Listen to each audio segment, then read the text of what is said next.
ದಿವ್ಯಾಂಗ ಬಂಧುಗಳು ಸ್ವಾವಲಂಬಿ ಜೀವನ ನಡೆಸಲು ಹಾಗೂ ಅವರ ದೈನಂದಿನ ಸಂಚಾರದ ಅಡಚಣೆಗಳನ್ನು ನಿವಾರಿಸಲು ಬೆಳಗಾವಿ ಮಹಾನಗರ ಪಾಲಿಕೆಯ ವತಿಯಿಂದ 26 ವಿದ್ಯುತ್ ಚಾಲಿತ ತ್ರಿಚಕ್ರ ವಾಹನಗಳನ್ನು ವಿತರಿಸಲಾಗಿದೆ.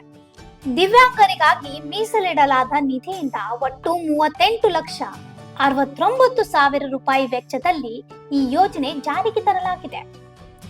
ಬೆಳಗಾವಿ ಮಹಾನಗರ ಪಾಲಿಕೆ ಕಚೇರಿ ಆವರಣದಲ್ಲಿ ನಡೆದ ಈ ವಿಶೇಷ ಕಾರ್ಯಕ್ರಮದಲ್ಲಿ ಬೆಳಗಾವಿ ಉತ್ತರ ಕ್ಷೇತ್ರದ ಶಾಸಕರಾದ ಆಸಿಫ್ ರಾಜು ಸೇಠ್ ಅವರು ಫಲಾನುಭವಿಗಳಿಗೆ ಈ ತ್ರಿಚಕ್ರ ವಾಹನಗಳನ್ನು ಹಸ್ತಾಂತರಿಸಿದರು. ಈ ಸಂದರ್ಭದಲ್ಲಿ ಮಹಾಪೌರರು, ಉಪಮಹಾಪೌರರು, ಮಹಾನಗರ ಪಾಲಿಕೆ ಆಯುಕ್ತರು, ನಗರಸಭಾ ಸದಸ್ಯರು ಹಾಗೂ ವಿವಿಧ ಇಲಾಖೆಗಳ ಅಧಿಕಾರಿಗಳು ಉಪಸ್ಥಿತರಿದ್ದರು.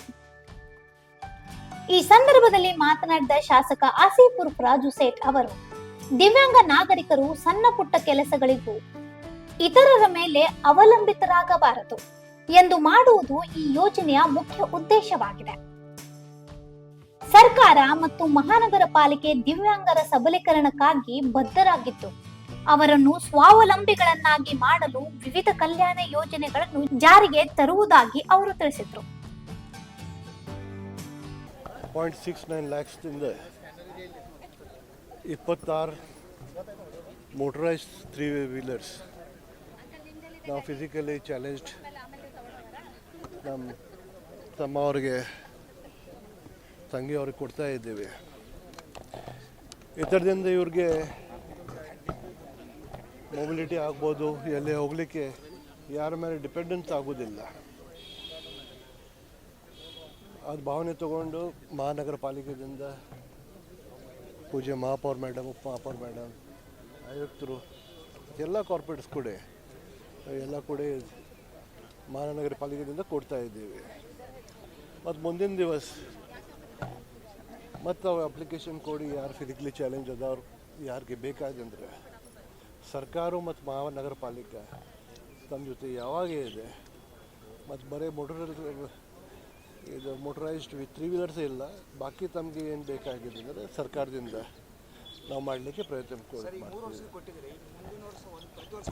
ಪ್ರತಿ ವರ್ಷ ಕೊಡ್ತೀವಿ. ಸರಿ, ಬೆಳಗಾವಿ ಒಳಗೆ ಸ್ಪೋರ್ಟ್ಸ್ ಒಳಗೆ ಅಚೀವ್ಮೆಂಟ್ ಮಾಡಿದವರಿಗೆ ಯಾವುದೇ ರೀತಿ 2 ವರ್ಷ ಯಾವುದೂ ಅವ್ರಿಗೆ ಸಹಾಯಧನ ಯಾವುದೂ ಇರ್ತಾ ಇಲ್ಲ. ಮಹಾನಗರ ಪಾಲಿಕೆಯಿಂದ ಸ್ಪೋರ್ಟ್ಸ್ ಇದಾದವ್ರಿಗೆ ನಾವು ಕೌನ್ಸಿಲ್ದಲ್ಲಿ ಚರ್ಚೆ ಮಾಡಿ ಅವ್ರಿಗೆ ಏನು ಕೊಡೋದು ಚರ್ಚೆ ಮಾಡಿ ನಾವು ಚೆನ್ನಾಗಿ ಕೊಡ್ತಾ ಇರ್ತೀವಿ. ಎಲ್ಲ ಜನಕ್ಕೆ ಬರ್ತಕೊಂಡ ಪೇಪರ್ ನ್ಯೂಸ್ ಕೊಡ್ತಾ ಇರ್ತಾರೆ ಫೆಸಿಲಿಟಿ ಬಗ್ಗೆ. ನಾವು ಫಿಸಿಕಲಿ ಚಾಲೆಂಜ್ಡ್ ಯಾರದಾರು ಸ್ಪೋರ್ಟ್ಸ್ಮನ್ ಇರಲಿ, ಯಾರು ಕೆಲಸ ಮಾಡ್ತಾರೋ ಅವರಿರಲಿ, ಅವ್ರ ಜೊತೆ ಯಾವಾಗ ಇದ್ದೇವೆ ನಾವು. ಮತ್ತು ಸ್ವತಃ ಫೌಂಡೇಶನ್ದಿಂದ ಅವ್ರಿಗೆ ಶ್ರೀಲಂಕಾಗೆ ಹೋಗೋದಿತ್ತು, ಆ ವೇಳೆಗೆ ನಾನು ಮಾಡಿಕೊಟ್ಟಿದ್ದೇನೆ. ಮತ್ತು ಫಿಸಿಕಲಿ ಚಾಲೆಂಜ್ ಅವ್ರು ಇರ್ತಾರೆ, ಅವ್ರ ಜೊತೆ ನಾವು ಯಾವಾಗ ಇರಬೇಕು. ಸರ್, 2 ವರ್ಷದಿಂದ ಈ ಸ್ಪೋರ್ಟ್ಸ್ ಬಗ್ಗೆ ಅರ್ಜಿ ಕೊಟ್ಟದ ನಂತರ ಯಾವುದೇ ಸಹಾಯಧನ ನಾವು ಈಗ ಮಾತಾಡ್ತೀವಿ ಕೌನ್ಸಿಲಲ್ಲಿ ಮಾತಾಡಿ ನಾವು ಮುಂದೆ ಕ್ರಮ ತಗೋತೀವಿ. ಮಹಾನಗರ ಪಾಲಿಕೆಯ ದಿವ್ಯಾಂಗ ಕಲ್ಯಾಣ ನಿಧಿಯಿಂದ ಒದಗಿಸಲಾದ ಈ ವಾಹನಗಳು ಫಲಾನುಭವಿಗಳಿಗೆ ದೊಡ್ಡ ಸಹಕಾರವಾಗಲಿದೆ. ಶಿಕ್ಷಣ, ಉದ್ಯೋಗ, ವ್ಯಾಪಾರ ಹಾಗೂ ದೈನಂದಿನ ಚಟುವಟಿಕೆಗಳಿಗೆ ಸಂಚಾರ ಸುಗಮವಾಗಲಿದೆ. ಇದರಿಂದ ಅವರ ಜೀವನ ಮಟ್ಟದಲ್ಲಿ ಸಕಾರಾತ್ಮಕ ಬದಲಾವಣೆ ಆಗಲಿದೆ ಎಂದು ನಿರೀಕ್ಷಿಸಲಾಗಿದೆ. 38,98,000ಕ್ಕೆ ಟೆಂಡರ್ ಅನ್ನು ಆಹ್ವಾನಿಸಿ ಒಟ್ಟು 26 ಫಲಾನುಭವಿಗಳಿಗೆ ಈ ಮೋಟರೈಸ್ಡ್ ತ್ರಿಚಕ್ರ ವಾಹನಗಳನ್ನ ಕೊಡ್ತಾ ಇದ್ದೀವಿ.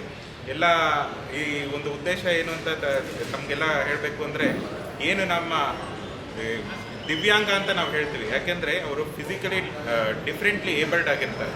ಅವ್ರಿಗೂ ಎಲ್ಲ ಕೆಲಸಗಳನ್ನ ಮಾಡೋಕ್ಕಾಗುತ್ತೆ, ಆದರೆ ಡಿಫ್ರೆಂಟ್ಲಿ ಏಬಲ್ಡ್ ಆಗಿರ್ತಾರೆ. ಅವ್ರದ್ದೇ ಆದ ಒಂದು ಶೈಲಿ ಇರುತ್ತೆ, ಅದ್ರ ಮೂಲಕ ಅವರು ಮಾಡ್ತಾ ಇರ್ತಾರೆ. ಅವರು ಇನ್ನಷ್ಟು ಸ್ವತಂತ್ರವಾಗಿ ಇಂಡಿವಿಜುವಾಲಿಟಿಯಾಗಿ ಇರಲಿ ಅನ್ನೋ ಒಂದು ಉದ್ದೇಶದಿಂದ ಪಾಲಿಕೆ ಅನುದಾನದಲ್ಲಿ ಕೂಡ 5% ಪ್ರತಿ ವರ್ಷ ಕಾಯ್ದಿರಿಸಿ ಅವ್ರಿಗೆ ಒಂದು ಸಂಬಂಧಪಟ್ಟ ಏನಾದರೂ ಒಂದು ಉಪಕರಣಗಳನ್ನ ಅಥವಾ ಏನಾದರೂ ಒಂದು ಕೊಡ್ತಾ ಇರ್ತೀವಿ. ಈ ಒಂದು ನಿಟ್ಟಿನಲ್ಲಿ ಈ ಒಂದು ದಿನ ಏನು ತ್ರಿಚಕ್ರ ಮೋಟರೈಸ್ಡ್ ವಾಹನಗಳನ್ನ ಕೊಡ್ತಾ ಇದ್ದೀವಿ, ಇದನ್ನೆಲ್ಲರೂ ಕೂಡ ಸದ್ಬಳಕೆ ಮಾಡ್ಕೋಬೇಕು. ಹಾಗೆ ಇಷ್ಟೊತ್ತು ಸಾಹೇಬರು ಕೂಡ ಹೇಳಿದಂತೆ, ಏನಾದರೂ ತಮ್ಮಲ್ಲಿ ಇದುವರೆಗೂ ಎಲ್ಲೂ ಕೂಡ ಯಾವುದೇ ಒಂದು ಇದು ಸಿಗದೇ ಇರೋ ಬೆನಿಫಿಷರೀಸ್ ಏನಾದರೂ ಇದ್ದರೆ ಅವರು ಕೂಡ ಅರ್ಜಿಗಳನ್ನ ಹಾಕಿದ್ರೆ ಅವ್ರನ್ನೂ ಕೂಡ ನಮ್ಮ ಮುಂದಿನ ದಿನಗಳಲ್ಲಿ ಇದಕ್ಕೆ ಕನ್ಸಿಡರ್ ಮಾಡ್ತೀವಿ ಅಂತ ಈ ಮೂಲಕ ತಮ್ಮೆಲ್ಲರಿಗೂ ಹೇಳ್ತಾ, ಬೆಳಗಾವಿ ಮಹಾನಗರ ಪಾಲಿಕೆ ವತಿಯಿಂದ ಪೂಜ್ಯ ಮಹಾಪೌರರು, ಶಾಸಕರು, ಕಮಿಷನರು ಮತ್ತು ಎಲ್ಲ ಅಧ್ಯಕ್ಷರು ಮತ್ತು ನಗರ ಸೇವಕರ ಸಮ್ಮುಖದಲ್ಲಿ ಇವತ್ತು 5% ಏನು ನಾವು ಅಂಗವಿಕಲರಿಗೆ ವಿತರಣೆ ಮಾಡಬೇಕಾಗಿತ್ತು ಅದರ ಅಡಿಯಲ್ಲಿ ತೊಗೊಂಡಿದ್ದು. ಇವತ್ತು ದಕ್ಷಿಣದ ಶಾಸಕರಾದಂಥ ಅಭಯ್ ಪಾಟೀಲ್ ಕೂಡ ಬರೋರಿದ್ದರು, ಅನಿವಾರ್ಯ ಕಾರಣದಿಂದ ಬರೋಕ್ಕಾಗಿಲ್ಲ. ಈ ಯೋಜನೆಯನ್ನು ಮಹಾನಗರ ಪಾಲಿಕೆಯಿಂದ ಕೊಡ್ತಾಯಿದ್ವಿ. ಅದಲ್ಲ, ಇದೇ ಒಂದು ನೀವು ಸ್ಪೋರ್ಟ್ಸ್ ಬಗ್ಗೆ ಹೇಳಿದ್ರಿ, ಸ್ಪೋರ್ಟ್ಸ್ ಬಗ್ಗೆ ಸಹಿತ ಅದು ಇಂಟರ್ನ್ಯಾಷನಲ್ಲು, ನ್ಯಾಷನಲ್ಲು ಈ ಥರ ಕೆಟಗರಿ ಮೇಲೆ ಅವ್ರಿಗೆ ಅಲಾಟ್ ಮಾಡಿದ್ವಿ. ನಾವು ಆಲ್ರೆಡಿ ಅವರಿಗೂ ಕೂಡ ನಾವು ಕೊಡ್ತಾಯಿದ್ವಿ. ಇದೇನು ಮಹಾನಗರ ಪಾಲಿಕೆಯಿಂದ ಐತ್ಲೆ ಎಲ್ಲನೂ ಇದು ಮಾಡ್ತೀವಿ. ನೀವು ಹೇಳಿದಾಗ ಒಂದು ಸ್ವಲ್ಪ ಪ್ರೊಸೀಜರ್ ಲೇಟ್ ಆಗಿರ್ಬೋದು, ಆದರೆ ನಾವು ಎಲ್ಲರನ್ನೂ ಗುರುತಿಸಿ ಇವತ್ತು ಕೊಡ್ತಾಯಿದ್ವಿ. ಇವತ್ತು ನಾವು ಮಹಾನಗರ ಪಾಲಿಕೆಯಿಂದ ವಿಕಲಚೇತನವರಿಗೆ ತ್ರಿಚಕ್ರ ವಾಹನವನ್ನು ವಿತರಿಸ್ತಾ ಇದ್ದೀವಿ. ನಮ್ಮ ಮಹಾನಗರ ಪಾಲಿಕೆಯಿಂದ 5% ಯೋಜನೆ ಅಡಿ ಅವು 26 ವೆಹಿಕಲ್ಸನ್ನು ಇವತ್ತು ವಿತರಣೆ ಮಾಡಿದ್ವಿ. ಪ್ರತಿ ವರ್ಷ ಕೂಡ ಇದನ್ನು ಮಾಡ್ತಾಯಿದ್ದೀವಿ. ಮುಂಬರುವಂಥ ದಿವಸದಲ್ಲೂ ಕೂಡ ನಾವು ಮಾಡ್ತಾಯಿದ್ದೀವಿ.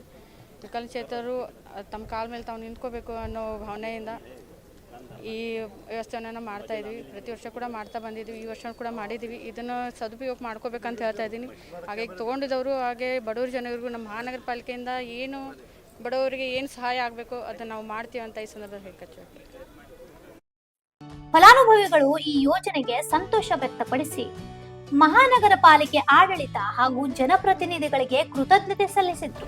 3% ದಂಡಗಳ ಮಹಾನಗರ ಪಾಲಿಕೆಯಿಂದ ನಮ್ಗೆ ಸಹಾಯ ಮಾಡಿದೆ. ಅವರಿಗೆ ಎಲ್ಲರಿಗೂ ವಂದನೆಗಳು ಅಂತ.